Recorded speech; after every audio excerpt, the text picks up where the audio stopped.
Sen ki sultanlar sultanı, hakanlar hakanı, hükümdarlara taç giydiren Allah'ın yeryüzündeki gölgesi ve atalarımın fethettiği Akdeniz'in, Karadeniz'in, Rumeli'nin, Anadolu'nun, Karaman'ın, Dulkadiroğlu vilayetinin, Diyarbakır'ın, Azerbaycan'ın, Acem'in, Şam'ın, Halep'in, Mısır'ın, Mekke'nin ve Medine'nin, Kudüs'ün, Yemen'in, bütün Arap ülkelerinin ve de ateş saçan mızrağımın ve zafer getiren kılıcımın gücüyle sahip olduğum nice ülkelerin sultanı ve padişahı olan ben, Sultan Süleyman Hanım. Sultan Süleyman, 1494'te Karadeniz kıyısında, Trabzon'da doğdu. Babası Selim burada sancakbeyi olarak vazifeliydi ve annesi Hafsa, babasının hareminde cariyeydi. Süleyman çok ırklı, çok dinli bir şehirde büyüdü. İmtiyazlı bir hayat sürerken, üst sınıflar için dahi bulaşıcı hastalıkların ve yiyecek kıtlığının kol gezdiği bir havalide yaşıyordu. Hocaların nezaretinde güçlü bir poetik oluşumu da ihtiva eden elit bir eğitim aldı. Ayrıca dövüş eğitimi aldı ve hayatının sonuna değin haris ve mahir bir atlı ve avcı olarak kaldı. Süleyman'ın delikanlılığı ve gençliği, sert, baskıcı bir adam olan babası Selim'in gölgesi altında geçmiştir. Diğer Osmanlı şehzadeleri gibi buluğ çağına erişince sancakbeyi olarak hizmet etmeye hak kazandı. Babası ile saray arasında geçen gergin müzakereler neticesinde Kırım Yarımadası'ndaki Kefe'ye tayin edildi. Babası Selim daha sonra, iktidardaki Padişah II. Bayezid'in yerini almak için Kefe'yi bir operasyon merkezi olarak kullandı. 1. Selim 1512'de sultan olduktan sonra, kardeşlerini ve yeğenlerini öldürdü. Binyılcı Safevi hareketinin Osmanlı topraklarına ilerlemesini 1514'te Safevi lideri İsmail'i yenerek durdurdu ve 1517'de Mısır Memlük Sultanlığını işgal etti. Babası Selim tahta çıktıktan sonra Süleyman'a Batı Anadolu'da bir sancakbeyliği daha verildi. Selim'in seferleri esnasında babasının vekili olarak Balkan vilayetlerinin kapısı olan Edirne'ye yerleşerek imparatorluğun idaresini en üst seviyede tanıdı.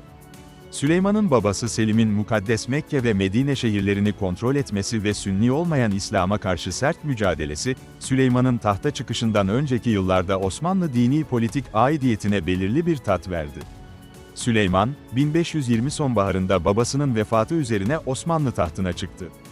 Tahta çıkışına itiraz edebilecek yeğenleri, amcaları veya erkek kardeşleri olmadığı için, yükselişi ilk bakışta zahmetsizdi. İlk adımı, kendisini adil bir idareci olarak tanıtmaktı. Ardından Batı'da büyük zaferler kazandı. İlk siyasi faaliyetlerinde atası Fatih Sultan Mehmet Han'ın izinden giden Kanuni Sultan Süleyman Han, 30 Ağustos 1521'de Belgrad'ı, ardından Rodos'u fethetti. 29 Ağustos 1526'da Mohaç Ovası'nda Macarları kısa sürede yendi. Macar kralının hayatını kaybettiği Meydan Savaşı Macar Krallığı'nın bir anlamda sonunu getirdi. Ardından bu dine hareket eden Kanuni Sultan Süleyman, 11 Eylül'de hiçbir direnişle karşılaşmadan şehre girdi. 1529'da 17 gün süren 1. Viyana kuşatmasını kötü hava şartları ve şehrin elde tutulamayacağını düşündüğü için kaldırdı. Akdeniz'de Osmanlı donanmasını güçlendirmek için 1532'de Barbaros lakaplı Haerdin reisi, donanmayı Hümeyun'un başına getirdi.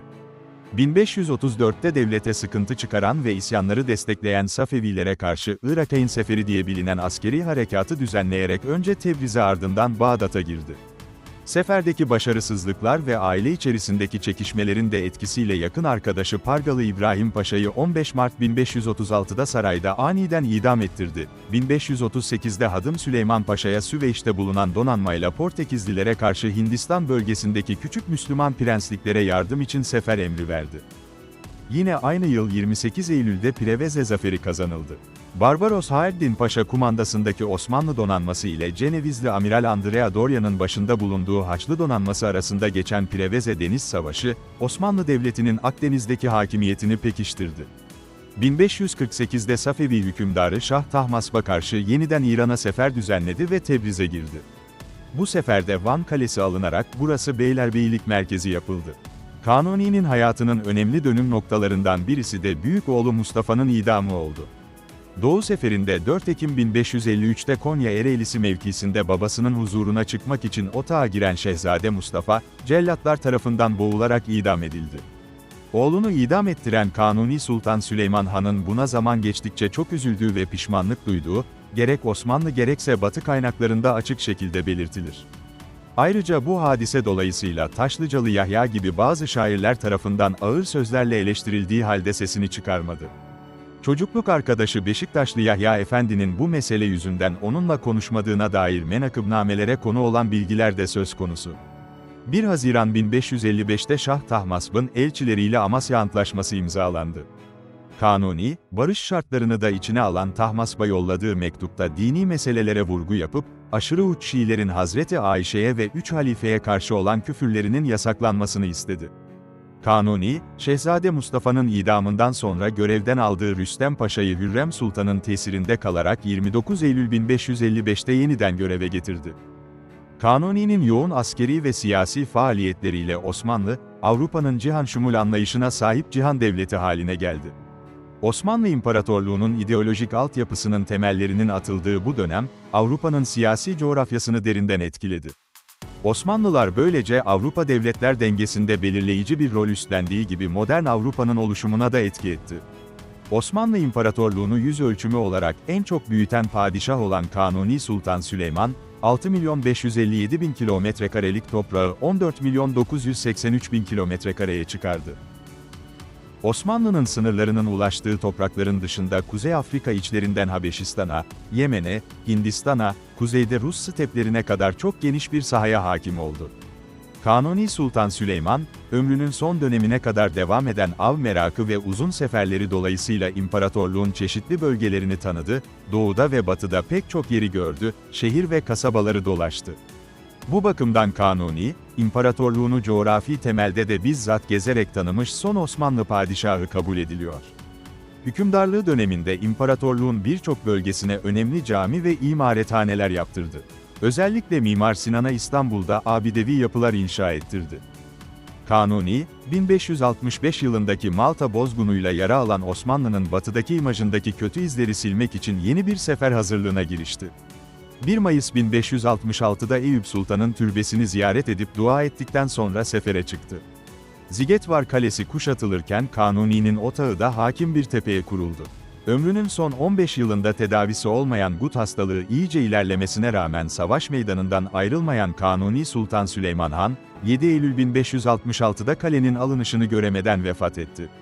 Kuşatma sürerken iç organları çıkarılan naaşı, misk ve amber kokuları sürülerek tahtın altına gömüldü. Kalenin düşmesinin ardından 42 gün gömülü olan naaşı arabaya konuldu ve padişah yaşıyormuş gibi davranıldı.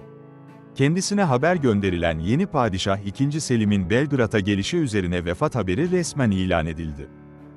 Süleymaniye Camisi'nde 23 Kasım'da Şeyhülislam Ebu Suud Efendi'nin kıldırdığı cenaze namazının ardından, naaşı caminin kıble tarafındaki türbesine defnedildi.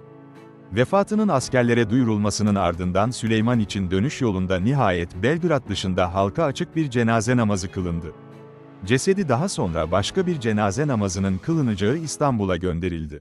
Kendi adına yaptırdığı Süleymaniye Camii'nin yanına, eşi Hürrem'in türbesinin yanına defnedildi. Dünya hayatı böylece sona erdi.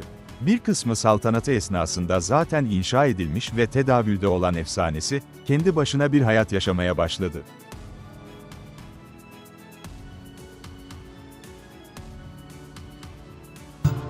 Ne taç.